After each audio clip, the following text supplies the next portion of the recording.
Okay, welcome back, everybody. So another episode of my Project Ozone series. In the last episode, we finished off all of our Ascendance line, which was good, and we got quite a way into finishing off the this first book as well. I'm still waiting on getting a hold of that spirit before we can start doing the cans. We're probably going to make these solar flux upgrades today because it's very quick, and that'll just leave us then with these two over here on this book. Botanical garden. I did some off-camera work, and what I've actually done is we were waiting on the terrasteel. We planted. Where's my flight? There you go. Planted a bunch of terrasteel. Was it here? Yes. This entire little block here is all terrasteel, and that's been growing for a while. And if I look inside, we now have like 260 terrasteel ingots. We only needed 32 for that quest. Let's clear that off there. And all I did was I swapped out one of the recipes in here. It now automatically pulls in the essence from the crop farm and converts those down into terrasteel ingots. And as you can see, we got like 32 right there. That completed the quest on that Botania line. Put those back into the system. Don't need those right now.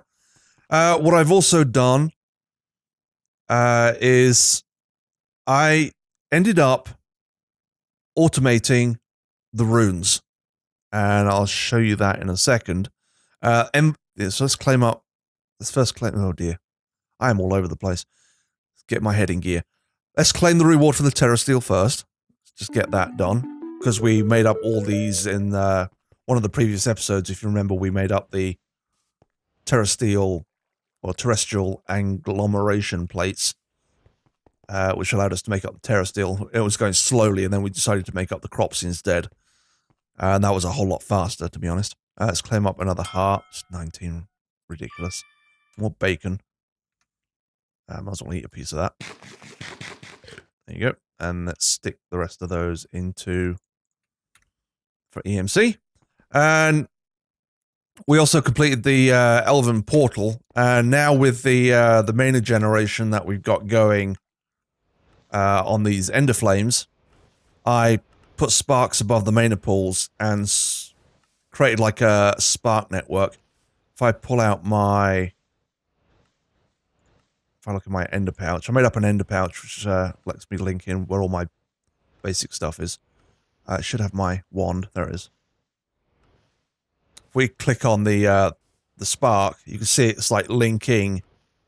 This spark links to this spark, which links to these sparks, which are all in these mana pools.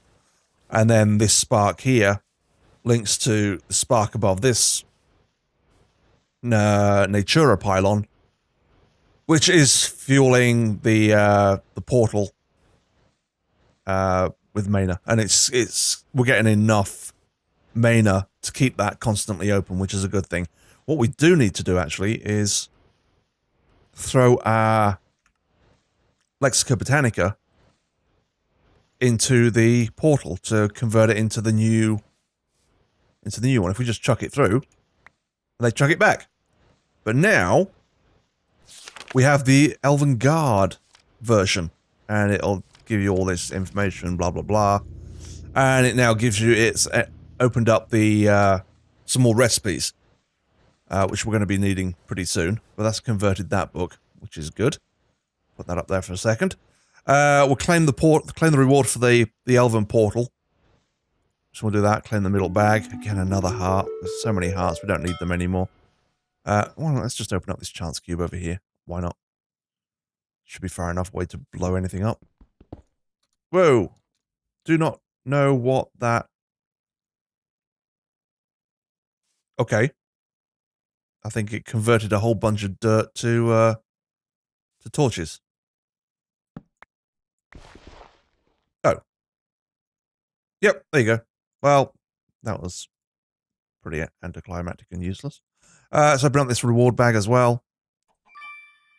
Plutonium and Ludicrite, which we don't really need. Is it Ludicrite? Yeah.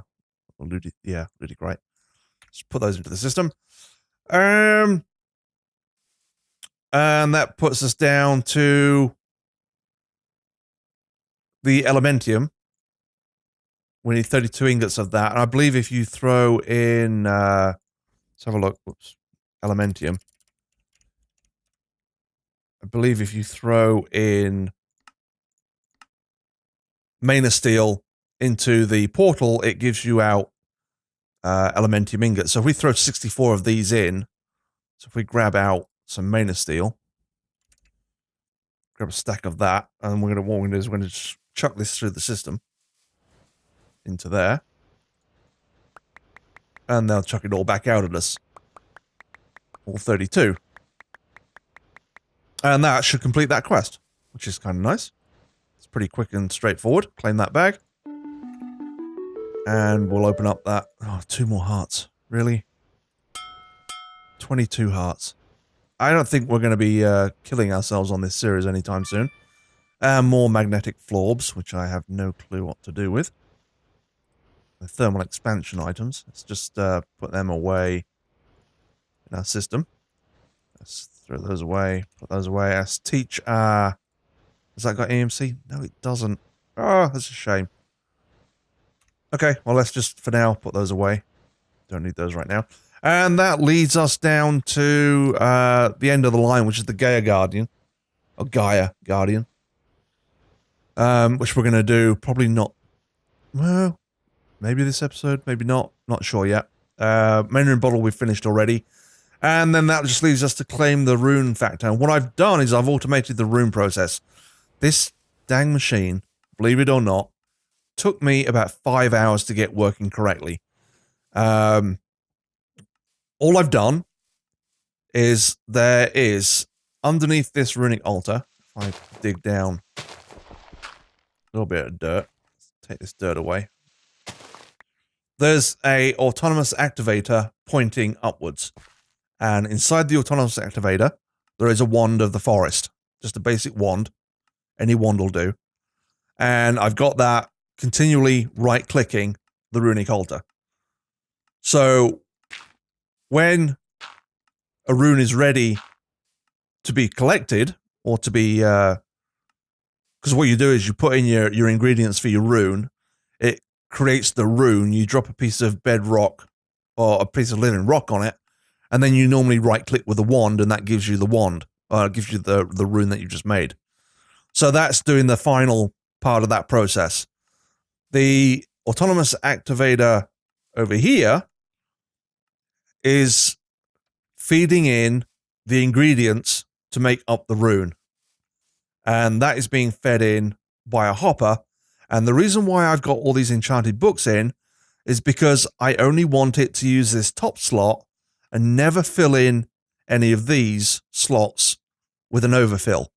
And I've got it set to first slot only, and it's aiming level. And again, anything that comes in here, it's going to right click and it'll put it into the runic altar. So that's how I'm getting my ingredients from the system into the runic altar. It comes in from the ME system, then to the hopper. Hopper channels it one by one into the activator, which drops it into the runic altar. Now, the ME system has got all these recipes, and it's claiming I've got the basic recipes are on the top here. So like for a rune of summer, you need a slime ball, a melon, a rune of air, a rune of earth, and 2 pieces of sand. And that will pull those out of the ME system. If it needs a rune and it hasn't got it in the system, it will go ahead and craft it, because we have the basic mana, air, fire, earth, and water runes into the system as well. So all the runes for the basic stuff are here. So like the rune of earth is stone, mushroom, mana steel, a block of coal, and mana powder. And that will dump all of these into the hopper. Now, the important thing here, and what took me a little while to work out, was it's extremely important to have this on blocking mode, as opposed to the default, which is ignore the contents of the target inventory, and it'll just dump. If you make up like 5 runes, it will dump in 5 pieces of whatever into that hopper, and it'll mess up the runic altar. If you put blocking mode on, if this inventory has something of that type already, it will not feed it down, or it will not put it into here until that first rune is made. And then when the first rune's made, it will send the ingredients back in for the second rune. Otherwise, it ends up as a great big mess. And I can actually demonstrate that now. If I take that, for example, if we make up a rune of earth, if I take the blocking mode off, so that's if we put it on by default, that's what it is by default. This is where it's all going to go wrong. So if I throw up in my system on the runes, if I pull all those runes out, so they're not in the system, it'll allow me to craft up a rune of earth. And if I make up 2 of those, you'll see what's going to happen. Oh, no, I didn't press the button, did I? I keep doing that. Craft up 2 of those, hit next, and hit start. And this is going to mess up, because it's going to start putting in, you see how it's now filling it all up with every single ingredient to make up both runes at once. That doesn't work. So what we're going to have to do now is we're going to have to clear that out. And it took me a little while to work this out. So if we clear that off, because you have to have an empty slot to clear out. All I'm doing is shift right clicking the altar. And then we're going to have to cancel the recipe from the system, because it was a broken recipe. And now if I go and put that back onto blocking mode, and then I do the same thing again, this time it'll only feed in enough ingredients to make up 1 rune before it sends the next lot down for the second rune. So if I go back and hit rune and now craft up 2 of those, you'll now see it's put in 1 of each, and it started off the process of crafting up the rune. And now it has the next batch of stuff stored ready to put them in, and there's a slight delay. And now it's feeding in, as you can see, the stuff for the next rune. And it's all because of that blocking mode. And again, the same occurs with this one here. You got to make sure it's on blocking mode. And these are the patterns for the final 7, like the 7 runes of the deadly sins.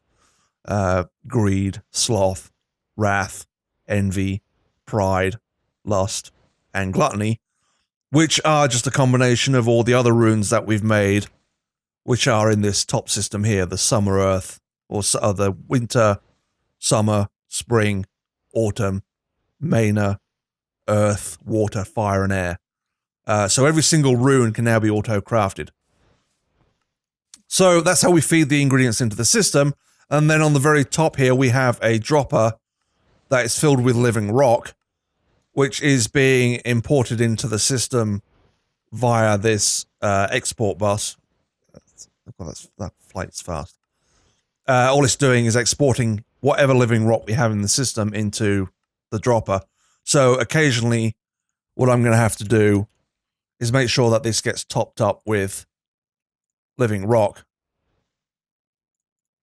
Just edit it manually. I've got living rock inside of my Project E, and I just fill it up. Add living rock into the system, and that'll just continually keep putting it in as and when I need it. That's the only manual part of the process. And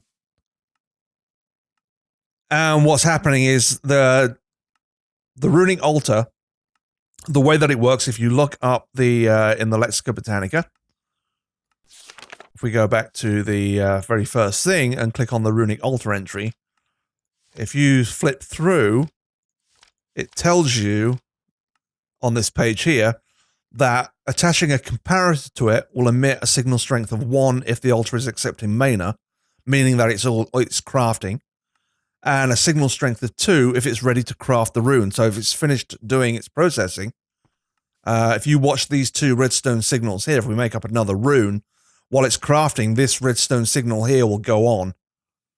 And then when it's finished, it will send out a second signal of strength 2, which will then hit these 2 items here, which I'll explain in a second. But if we craft up again another rune, what have we got? Not very many of. Why don't we make up a rune of summer? Let's just pull those out for now. And make like 2 of those. Oh, and I did it again. I keep doing that. I keep forgetting to hit the start button. Oh, maybe I did hit the start button. Okay.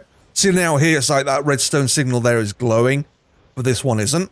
As soon as that completes, see that signal? That got to the second one. And what that's doing is it's firing off. I've got some RF tools. Has a transmitter and a receiver for redstone signals. So that is a transmitter on channel 1. And up here, I have the receiver, and those 2 are linked together.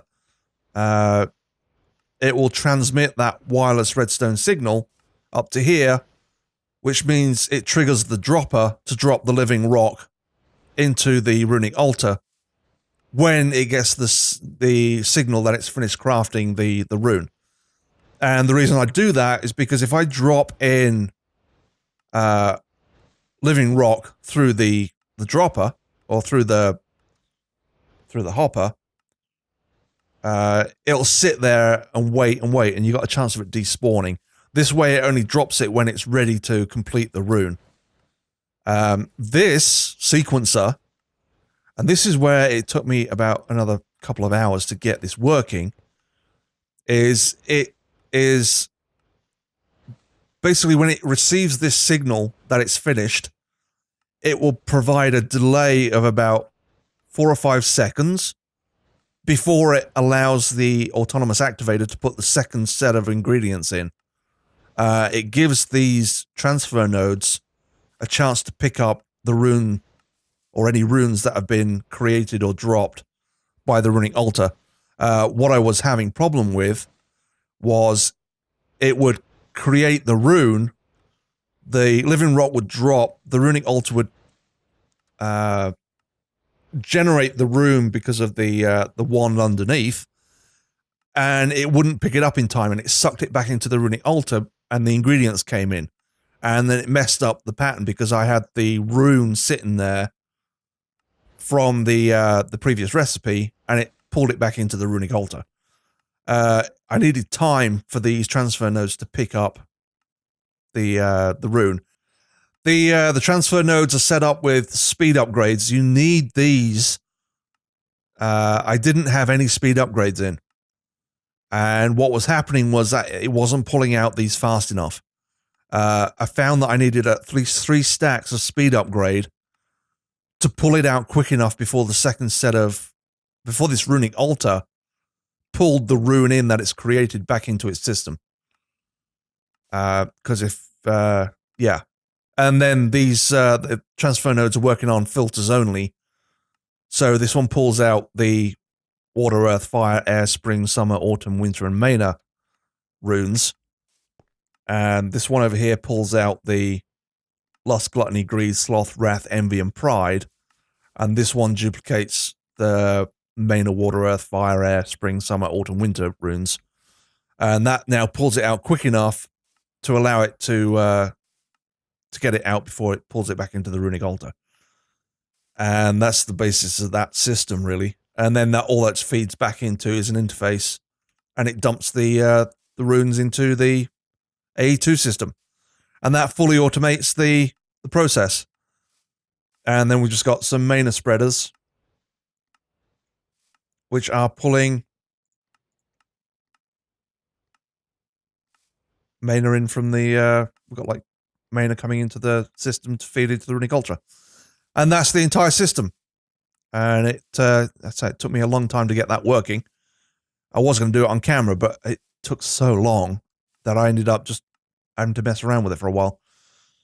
Completed all these runes because I was experimenting and trying them around. And I can show the, if I go back to the runes.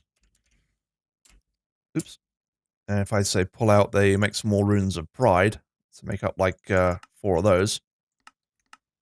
That'll now go in and automatically pull in what it needs, including the other runes. And it's semi-fast, not very fast. We're about to get upgrades to these mana spreaders anyway, which will make it even faster. And it drops us through and pulls it out, and it's away it goes. And there's a little gap pause with that, like we said. And that automates our process. So let's claim the reward for that. Which is that middle bag. Let's see what we get. Probably another load of rubbish that we don't really need. Bedrock. Really? Now, can you use that bedrock to make up bedrockium?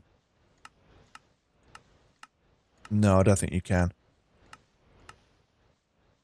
Okay, I was about to get a little bit irritated because I thought that's what would have allowed us to make up some bedrockium ingots. But I don't think it does. See if it's got some EMC. No, it does not. Why does all this stuff never have EMC? Let's stick our block of coal in. Don't need that, or that, or that. And we'll put our runes back into the system. So we've got them there when we need them. And put the bedrock in there as well. Don't really need it, but we'll do that. And that really then just leaves us with the Gaia Guardian to finish off the Botania line. Which requires us to have 3 Gaia spirits. And that's going to need to... We're going to have to make up the portal for that. So give me a second and I'll be right back. Okay, if we now make up the Ritual of Gaia, so if we look in the Lexica Botania, and it tells us that we need to make up Gaia pylons. This is what it needs. 4 Gaia pylons, 9 blocks of iron, and a beacon, and you put it around in a pattern like that. So let's start off by making up the 4 Gaia pylons, which is easy enough to make. It just requires pixie dust, elementium, which we just gained from throwing the mana steel through the portal, and some mana pylons. And the mana pylons are pretty easy to make. We've got them, I think, in the Project E anyway. If we look up mana pylon, it's just a mana diamond, which is diamonds thrown into a mana pool, gold, and mana steel. I might as well just pull those out of here. We'll get 4 of those. 2, 3, and 4. I've got some mana pearls. Mana pearls will convert that into pixie dust if we throw this through the portal, I believe. Like so. Yep, that's given us our pixie dust. Wait for that to come through. Oh, that was a 1-to-1. I thought that was a 2-for-1 ratio, but it's not. And let's go grab our elementium from in here, which we've got 32 of. In fact, actually, let's put that into the system because we can make up the... look up Gaia. Oops, there it is. I saw it there. Gaia pylon. Now we need to make up 4. Oh, we need to put the Mylan pylons inside the system. 1, 2, 3, and 4 of those.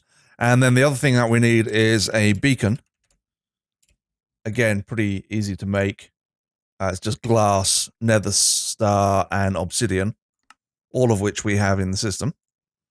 And that should be enough to make up our pylon. Now, the question is this suit of armor and this eviscerator going to be enough, along with our signalum crossbow and bolts? Is that going to be enough to take this down without dying? We've got a bunch of lives, so I'm not too concerned.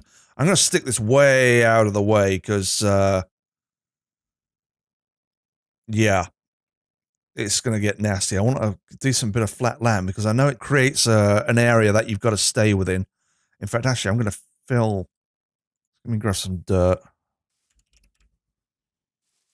Let's quickly fill this in. Let's grab my builder's wand from my ender pouch. And I'm going to fill this area and make a little flat area, and I'll be right back. I think this will be enough of an area. Let's just get rid of these chance cubes so we don't accidentally... Oh, no, no, no, no, no, no, no, no, no. Well, there goes my flat area. Seriously. That could have been nasty if you didn't have any flight. That could have been very, very nasty. Let's just quickly fill this in. Let me do this and I'll be right back. Okay, let's open up this final piece of bedrock. Well, there you go. Okay, I think that's going to be a big enough area to put that portal or pylon. So let's just start by making out 3x3. And we're going to stick the iron blocks down and put the beacon on top. Grab our 9 iron blocks. Like so. And we'll put the beacon on top. Like so. And then we just need to put down the... So let's see if I can visualize. Go 1 down from there. Right click any block to anchor this structure. So we're going to need to put it down 1 down from where it is now because it's raised up a block. If we stick down a piece of dirt underneath, I think it's there. Does that go? I wonder if that'll go. Actually, it might even go right there. Let's try that first. If that doesn't work, we'll raise it up a block. Nope, come on. Not sure if it goes there or 1 up. It might need to go 1 up, actually. Let's stick it 1 up. Like so. That looks about right. Stick that off, and then let's put... Nope, did not mean to do that. I am failing all over the place. I have a feeling this is going to go wrong. We need to put the final 2 down. I didn't bring a piece of terra steel with me, did I? Nope. And stick 1 there. Let's knock these off. Like so, and then I think we can clear the unvisualized. We don't need that anymore. Okay, and here we go. Okay, I think you can only hit this with melee weapons. Whoa, where'd he go?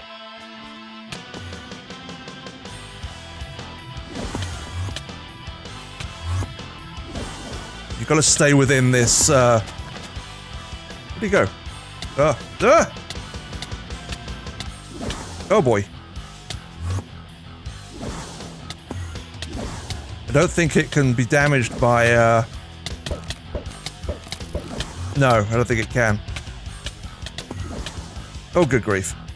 It pushes you back as well.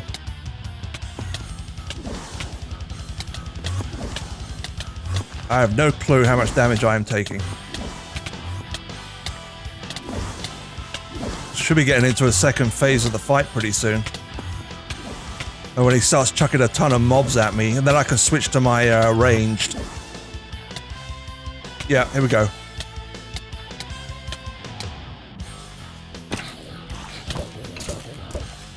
This part's not too difficult.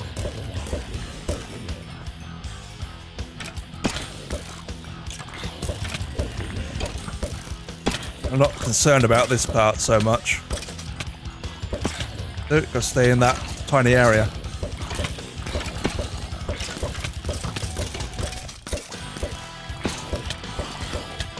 Oh, good grief.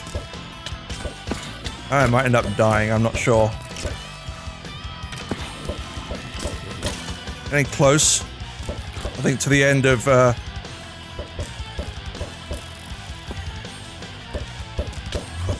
No, still have to...